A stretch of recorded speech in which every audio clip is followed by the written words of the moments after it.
नमस्कार, मी रवि कुमार। जवाब तो आपको देना होगा बोल सरकार या सत्रात 85 आवाजच्या खास एपिसोड मध्ये आपलं स्वागत। कसे आहात आपण? मजेत ना? मजेत राहा, हिट राहा, फिट राहा आणि हो, आरोग्याची काळजी घ्या। चला तर मग विषयाकडे वळूया। आजचा विषय आहे, जवळपास चित्र स्पष्ट झालेलं आहे। शिवसेनेच्या मशालीच्या तिकिटावर निवडून आलेले ओमराजे निंबाळकर धाराशिव लोकसभेचे शिवसेनेचे खासदार यांनी शिंदे गटामध्ये शिंदे टोळीमध्ये प्रवेश करण्याचा निर्णय घेतलेला आहे। त्यांनी काल त्यांची भूमिका स्पष्ट केली। ओमराजे निंबाळकर, इतर 5 खासदार बाजूला घ्या आणि ओमराजे निंबाळकरांना बाजूला घ्या, कारण ओमराजे निंबाळकरांकडनं म्हणजे ज्यांचं नाव सर्वात जास्त चर्चेत राहिलं ते आहेत ओमराजे निंबाळकर। बाकी संजय दिना असतील, संजय जाधव असतील, संजय देशमुख असतील आणि इतर भाऊसाहेब वगैरे, ही सगळी माणसं यानं त्या पक्षामध्ये उड्या मारून इकडून तिकडून आलेली आहेत।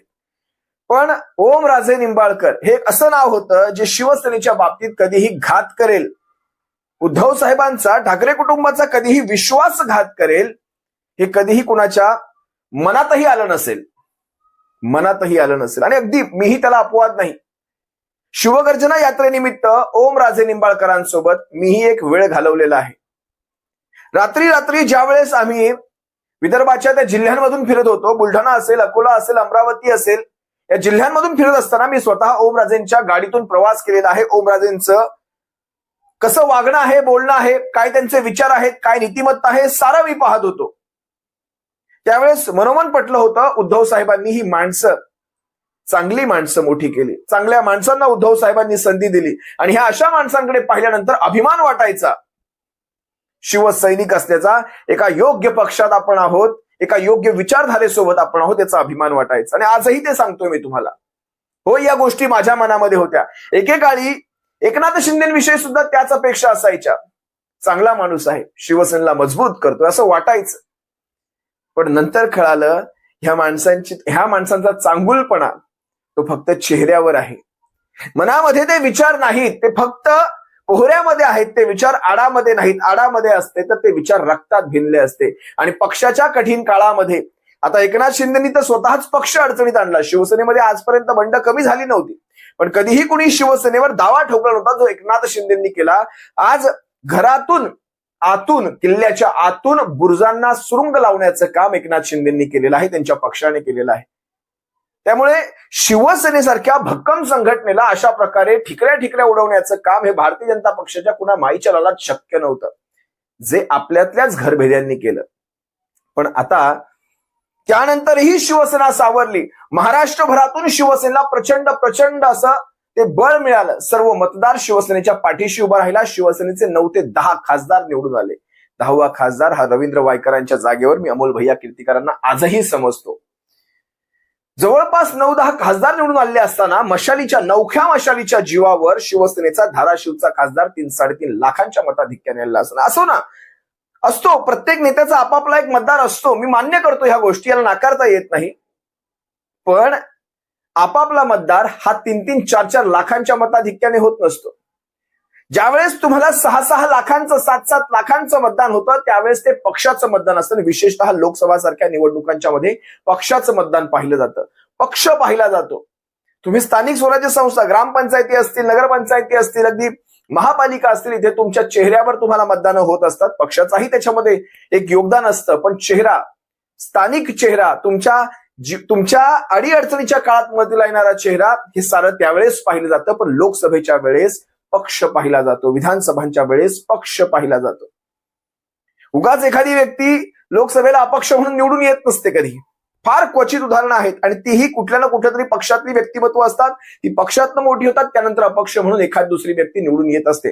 लोकसभेला तर फार क्वचित अपवाद आहेत, त्यांनाही पक्षांचे पाठिंबे असतात बाहेरून। तुम्हाला शिवसेनेच्या मतदारांनी मतदान दिलं, आणि का? कारण ह्या माणसाची ही वाणी इतकी प्रखर असायची, जणू काही काळजात हात घालणारी। म्हणजे आजही ज्यावेळेस उत्तरं देत आहेत प्रसार माध्यमांना, म्हणतायत शेतकऱ्यांच्या पाठीमागे, माफ करा, म्हशीच्या पाठीमागे फिरणारी माणसं आहेत माझे मतदार, म्हणजे इतकी सर्वसामान्य आहेत। गुरं राखणारी माझी माणसं ही माझे मतदार आहेत। मी स्वतः धाराशिव मतदारसंघामध्ये फिरलेलो आहे, प्रचंड ग्रामीण भाग आहे त्याच्यामध्ये। निमशहरी म्हणावं तर अतिशय थोडासा शहरी भाग आहे, पण प्रचंड ग्रामीण भाग आहे त्याच्यामध्ये. मागच्या वेळेस धाराशिवमध्ये महापूर आला होता, त्यावेळेस आम्ही स्वतः तिथे मदत कार्य घेऊन गेलो होतो. स्वतः कैलासजी पाटील असतील, प्रवीणजी स्वामी असतील, शिवसेनेचे आमदार, ही सर्व मंडळी आमच्या सोबत होती. या माणसाला या अशा मतदारसंघातून, आणि तुळजापूर सारखं आई भवानीचं मंदिर ज्या मतदारसंघातनं येतं त्या मतदारसंघातल्या खासदाराला अशा प्रकारची ही बैमानी सुचावी, हे सगळ्यात जास्त खेद देऊन जातं. आणि काय कारण दिलं जातं? मी सर्वात प्रथम या व्यक्तीला एक साधा प्रश्न विचारू इच्छितो. जी कारणं तुम्ही आता देतायत की मला माझ्या मतदारसंघामध्ये साधा ट्रान्सफॉर्मर बदलता येत नाही, ट्रान्सफॉर्मर लावण्यासाठी मला जेव्हा विचारतं मला ते करता येत नाही, मी काय माझ्या लोकांची कामं करणार? पण खरं तर ट्रान्सफॉर्मर बदलणं, आता आपण अनेक भाषणांमध्ये त्यांचे वेगवेगळे किस्से ऐकले. शेतकरी फोन करतात, आम्हाला गाडीमध्ये डिझेल नाहीये वगैरे वगैरे, अशा प्रकारच्या त्या घटनांचा उल्लेख करतात. ही खरं तर खासदारांची कामं आहेत का? ट्रान्सफॉर्मर बदलणं हे खासदाराचं काम आहे का? पण हे तुमच्या स्थानिक स्वराज्य संस्थेतल्या एखाद्या नगरसेवकाचं असेल, नगरपंचायतीतल्या सदस्याचं असेल, त्यांचं काम आहे, सरपंचाचं काम आहे. त्यांनी या गोष्टीला पुढे करावं. जास्तीत जास्त आमदार जाईल, आमदारापर्यंत ते काम जाईल, पण खासदारांपर्यंत ट्रान्सफॉर्मरची कामं येतात का? पण तरी सुद्धा ही असली कारणं पुढे केली जातात. त्याच्यावर मी त्यांचं बिंग कसं फोडतो एकदा पहा. काय म्हणाले आज, जरा पहा. कोण जबाबदार आहे, काय झालंय? विरोधी पक्षातल्या लोकप्रतिनिधींना कसल्याच पद्धतीचं त्या ठिकाणी विकास कामं करायची, आम्हाला काय आमच्या कुणाच्या वैयक्तिक घरातली करायची का? आम्ही लोकप्रतिनिधी म्हणल्याच्या नंतर आमच्याकडे येणाऱ्या लोकांची संख्या प्रचंड आहे. बरं, माझं असं नाही की माझं कुठला तरी एखादा व्यवसाय बघून मी राजकारण करतो, बिलकुल नाही. माझं 24 तास मधला 24 तास वेळ सामान्य माणसासाठी आहे. मग सामान्य शेतकरी अपेक्षेनं माझ्याकडे येतात. कुणाच्या शेतात ट्रान्सफॉर्मर बसवायचं असते, कुणाला वाटतं किंवा शेतातला एखादा रस्ता व्हावा, कुणाला वाटतं गावांतर्गत एखादा रस्ता व्हावा. ह्या अपेक्षा सामान्य जनतेच्या माफक आहेत ना. मला वाटतं त्या अपेक्षेसाठी सुद्धा जर आम्हाला त्या ठिकाणी तरतूद केली जात नसेल, आमची कुचंबणा होत असेल आणि आमच्यामुळं त्या मागणाऱ्या माणसाची कुचंबणा होत असेल, तर मला वाटतं हे दुर्दैवी आहे ना. एक ट्रान्सफॉर्मर त्या शेतकऱ्याचा बसवण्यासाठी सुद्धा जर निधी त्या ठिकाणी दिला जात नसेल, अडवणूक होत असेल, तर मग नेमकं काय करावं? व्हिडिओमध्ये ओमराजे म्हणतायत मला ट्रान्सफॉर्मर बदलताना अडचणी येत आहेत. आता तुम्हाला त्यांचाच एक व्हिडिओ दाखवतो. कशा प्रकारची कारणं पुढे केली जातात, कशा प्रकारचं स्वतःच्या स्वार्थाचं कारण दाखवलं जात नाही, पण इतर कारणं पुढे करायची, त्यामागून आपला स्वार्थ साधून घ्यायचा. आता जो व्हिडिओ मी तुम्हाला दाखवेल त्याच्या शेवटाला तुम्ही पहा, ते म्हणतात एखादा असा मीटर पाहिजे, एखादा असं मशीन पाहिजे जे असं अंगाला लावलं की तुमच्या रक्तातली निष्ठा, तुमच्या अंगातली निष्ठा अशी मोजली गेली पाहिजे, आणि ती मोजल्या गेलेल्या निष्ठेवर आपण पुढे भविष्यात उमेदवार ठरवू. खरं तर उद्धव साहेबांना असं एखादं मशीन दिलं असतं तर चांगलं झालं असतं. मग जरा पहा काय म्हणतायत, कसं स्वतःच्याच विधानांशी हे कॉन्ट्रडिक्शन आहे. पहा. आपल्यासोबत खासदार ओमराजे निंबाळकर आहेत. दादा, गेले अनेक दिवस चर्चा आहेत, आपण स्पष्ट बोलणारे आहात तसे, आणि पहिल्यापासून आपण भूमिका स्पष्ट घेतलेली. गेल्या अनेक दिवस माध्यमात बातम्या येतात आपल्या प्रवेशाबाबत, आपली भूमिका काय विचारायची गरज आहे मला सांगा की? मी कायमस्वरूपी सांगितलं की ह्या ओमराजेला एकदा आमदार आणि दोनदा खासदार, हिंदुहृदय सम्राट शिवसेना प्रमुख बाळासाहेब ठाकरे, पक्षप्रमुख उद्धवजी ठाकरे साहेब ह्यांच्यामुळे मी झालेलो आहे. अशा परिस्थितीमध्ये संकटाच्या संघर्षाच्या काळात त्यांना सोडायचं काही कारण नाही. आणि आताचं जे राजकारण चाललंय ती कसं आहे, जिकडं खोबरं तिकडं चांगलं आहे, फक्त नाव जनतेच्या विकासाचं द्यायचं. मला वाटतं त्या धाटणीतले आम्ही नाहीत. आणि मला वाटतं आता परीक्षा किद्दा द्यायच्या, ह्या गोष्टीसाठी परीक्षा द्यायची किद्दा द्यायच्या. त्याच्या पुढे जाऊन मी तुम्हाला सांगतो की हा जो जिल्हा आहे धाराशिव, हा भाई उद्धवराव दादांचा जिल्हा आहे. तुम्हाला त्यांच्या बाबतीत ती एक गोष्ट माहिती आहे का नाही मला माहिती नाही, पण मी सांगतो तुम्हाला, परत तिचा उल्लेख करतो. उद्धवराव दादा विरोधी पक्षनेते होते विधानसभेमध्ये, आणि चव्हाण साहेब वर केंद्रात गेले मुख्यमंत्री असताना. उद्धवराव दादांना विचारणा झाली होती की तुम्ही मुख्यमंत्री होता का पक्ष सोडून. उद्धवराव दादांनी नम्रपणे सांगितलं की शेतकरी आणि शेतमजुरासाठी मी आलेलो आहे, आणि मुख्यमंत्री पदाला नकार दिला त्यांनी. मला वाटतंय ते ह्या जिल्ह्याचं नेतृत्व करत होते, प्रतिनिधित्व करत होते ह्या मतदारसंघाचं. त्या मतदारसंघात आम्ही आहेत, त्यामुळे आम्हाला त्याची जाणीव आहे आणि ती जाणीव ठेवून आम्ही काम करणार आहे. त्याच्या पुढे जाऊन मी सांगतो, माणूस रिकाम्या हातानंच येतंय आणि रिकाम्या हातानंच जातंय. माणूस मेल्याच्या नंतर काय शिल्लक राहतंय, त्याचं नावच राहतंय. तुम्ही कधी ऐकलं का बॅगा भरून गेलं घेऊन म्हणून, वर जमीन लयमिटी घेतली वर घेऊन गेलं म्हणून? सगळं इथं ठेवायचंय. त्यामुळं माणसाचं नाव ही अखंड राहतंय, ती नाव जपायचं काम आम्ही निश्चित करू. तुम्ही निष्ठेशी तुमच्या प्रामाणिक राहणार तुम्हाला जे सांग- आता काय सांगा अजून काय आता काय कसं काय आहे का काय मला काय म्हणायचंय निष्ठेचं मीटर जर भेटलं तर आणा एकदा म्हणजे असं माणसाला लावून आपण तपासू तरी एक लक्षात घ्या ही निष्ठा ह्याच्या हे सगळं पाहत असताना मला वाईट एका गोष्टीचं वाटतं. स्पष्टपणे ज्यावेळेस खासदार निधीचा विकासाचा आम्हाला कुठलाही निधी मिळत नाही, आम्हाला विकास करता येत नाही, आमच्या मतदारसंघातल्या लोकांची अपेक्षा पूर्ण करता येत नाही, आम्ही विरोधात आहोत, हे ज्यावेळेस खुल्यामध्ये बोलतात, खरं तर हे अपयश आहे इलेक्शन कमिशन ऑफ इंडियाचं, हे अपयश आहे न्याय व्यवस्थांचं. कारण तुम्ही वेळेत निकाल दिले असते तर ह्या गोष्टी आज घडल्या नसत्या. तुम्ही वेळेवर या सगळ्या गोष्टींची दखल घेतली असती तर सरकारवर प्रेशर आलं असतं. सर्वांना समान निधी. आज विरोधी पक्षाचा खासदार निवडून द्यायचं म्हणजे विरोधी पक्षाने निवडणुकीत उभंच राहू नये मग असं असेल तर. कारण सर्व काही सत्ताधाऱ्यांनाच मिळणार असेल तर विरोधी पक्षाने निवडणुका कशाला लढवायच्या.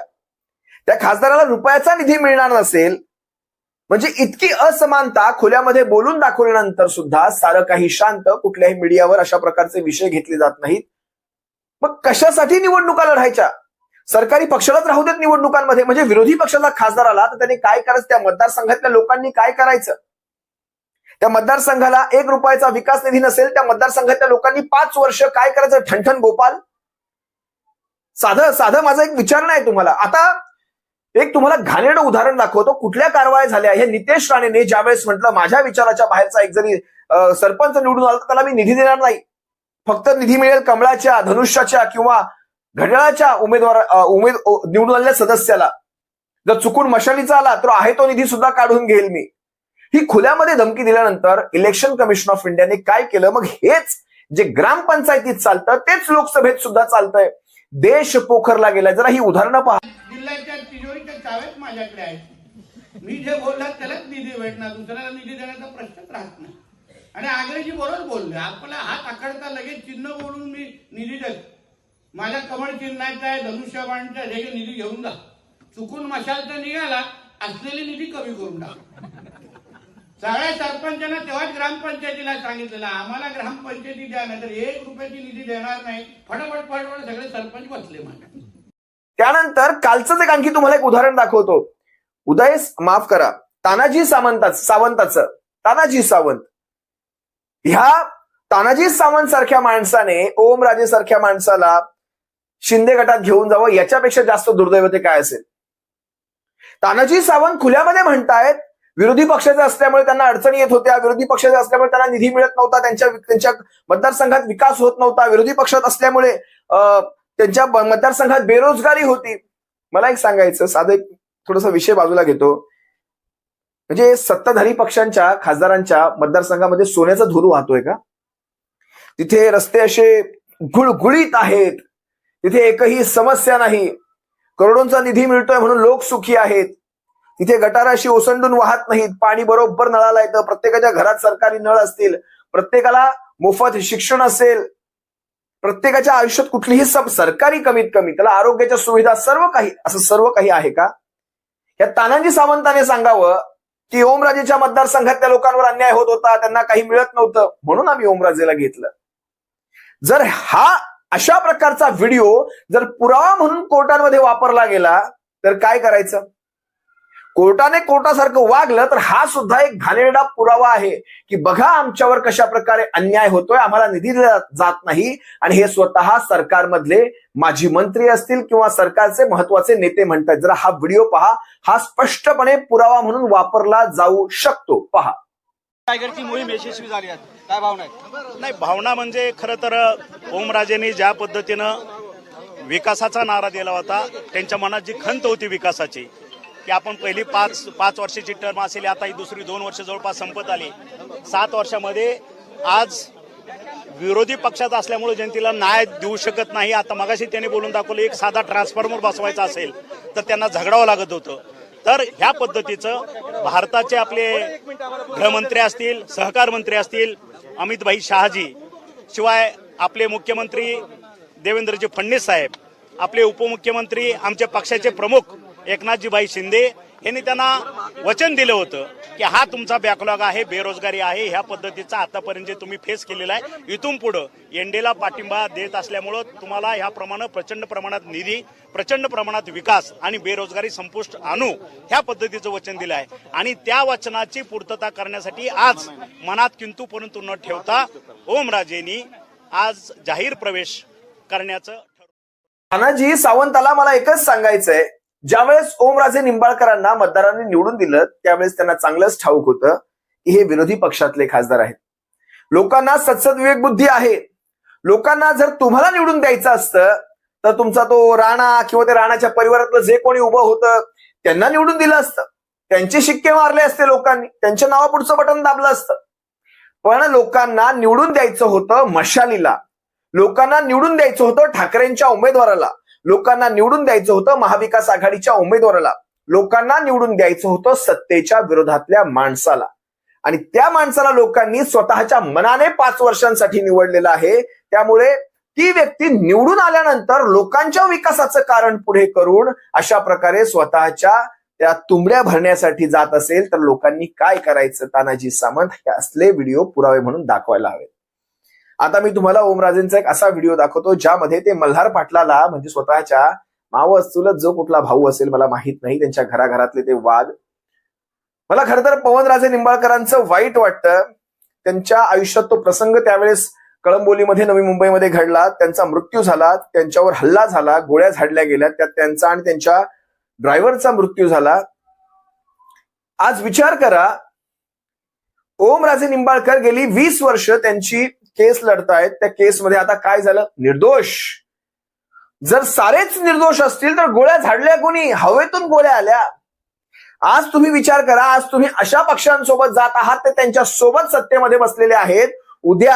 उद्या मतदारसंघाच्या विकास करता करता, त्याचं नाव पुढे करता करता जर राणा पाटलाच्या बाजूला जाऊन बसायची वेळ आली, गळ्यात गळे घालायची वेळ आली, मल्हार पाटलासोबत गळ्यात गळे घालून बसायची वेळ आली तर आपण ते करणार का? हा सवाल आहे. महाराष्ट्राच्या तमाम जनतेच्या वतीने हा सवाल आहे तुम्हाला, तुम्ही ते करणार का? एकदा एका भाषणामध्ये किती पोटतिडकीने आपल्या घराविषयी हे मत मांडत होते, पहा जरा काय म्हणतात. अरे मल्हार पाटील, तुला जर नुसतं 2 शब्द तुझ्या बापाला बोलल्यावर एवढा राग येतोय, तुझ्या आजानं माझ्या वडिलांची सुपारी देऊन त्यांचा खून केला, किती राग येत असेल मला. काय वेदना असतील माझ्या, काय भावना असतील माझ्या, मला काहीच वाटत नसेल. मला त्याला विचारायचंय की बापाला 2 गोष्टी बोलल्याच्या नंतर जर तुझं एवढा मनस्ताप होतंय, त्याच वेळेस 7 बहिणीच्या पाठीवर माझे वडील एकुलती एक, माझ्या आजीला काय वाटत असेल, माझ्या आजोबाला काय वाटत असेल.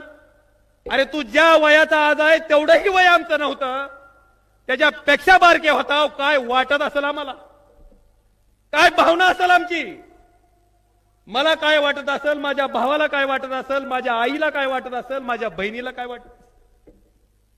मला त्याला विचारायचंय, समत काजी नावाचा ड्रायव्हर होता, त्याची लेकरं तर अक्षरशः बारकी पाळण्यात, ती लेकरू त्याच्या आईला विचारायचं की माँ बाबा ड्यूटी से कब आएंगे. त्याची आई काळजावर दगड ठेवून सांगायची येते 4 दिवसातून. काय वाटत असेल त्या समतकाजीच्या लेकराला. अरे ह्याचा बी विचार करा ना. इतक्या नालायक अवलादी तुम्ही, इतकी नीच वागणारी तुम्ही. आणि अरे मल्हार पाटील, तुला जर नुसतं 2 शब्द तुझ्या बापाला बोलल्यावर एवढा राग येतोय, तुझ्या आजानं माझ्या वडिलांची सुपारी देऊन त्यांचा खून केला, किती राग येत असेल मला. काय वेदना असतील माझ्या, काय भावना असतील माझ्या, मला काहीच वाटत नसेल. मला त्याला विचारायचंय की बापाला 2 गोष्टी बोलल्याच्या नंतर जर तुझं एवढा मनस्ताप होतंय, त्याच वेळेस 7 बहिणीच्या पाठीवर माझे वडील एकुलती एक, माझ्या आजीला काय वाटत असेल, माझ्या आजोबाला काय वाटत असेल.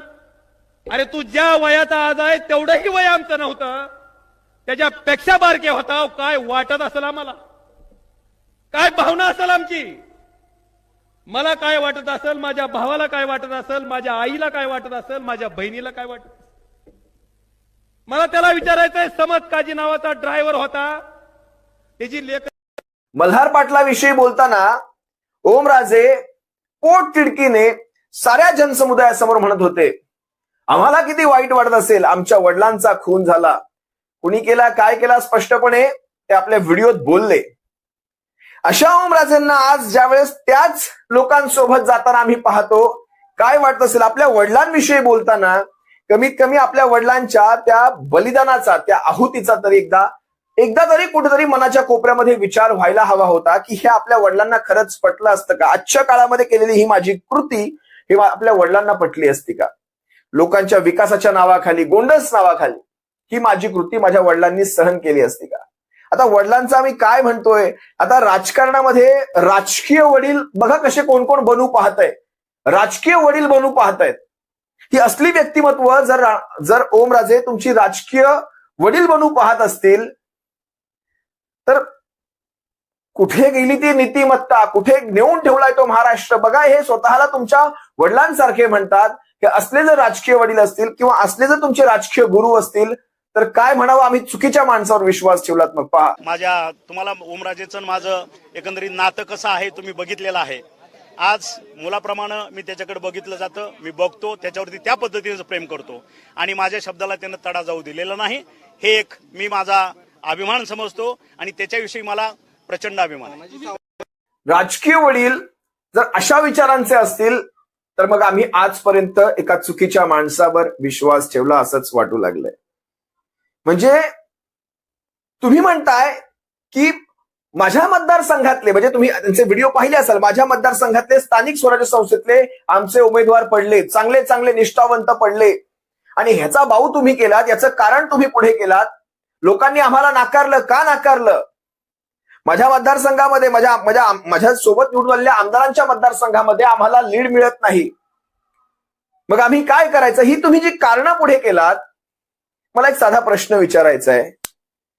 तुम्हाला लोकांनी लोकसभेत स्वीकारलं, तुम्हाला विधानसभेत स्वीकारलं, म्हणजे कैलास पाटील असतील, प्रवीण स्वामी असतील, 2 आमदार तिकडनं निवडून आले धाराशिव जिल्ह्यातनं.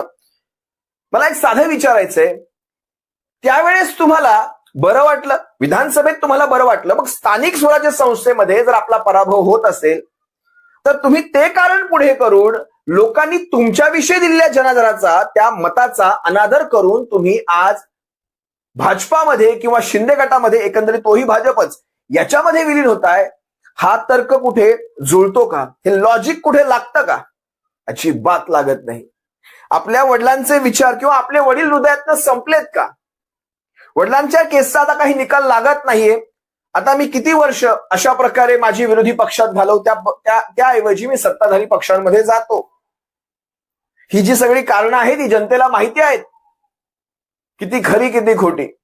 असो, ओमराजे निंबाळकरांना त्यांच्या पुढील वाटचालीसाठी, 2029 पर्यंतच्या वाटचालीसाठी खूप खूप शुभेच्छा. धाराशिवकरांच्या वतीने सांगतो, पुन्हा ज्यावेळेस धाराशिवची लोकसभा लागेल, या ओमराजे निंबाळकरांना त्यांनी आत्ताच्या क्षणी केलेल्या ह्या आपल्या सर्वांच्या अनादराची किंमत मोजावी लागेल. हे इतकंच मी सांगू शकेल सध्या. त्यांना अखेरचा जय महाराष्ट्र करतो आणि ज्या वेळेस शिवसेनेवर, शिवसेनेच्या नेतृत्वावर टीका होईल त्याचा योग्य पद्धतीने उत्तर समाचार शिवसेना एक वादळ घेण्यात येईल. असो, तुम्हा सर्वांची रजा घेतो. सप्रेम जय महाराष्ट्र.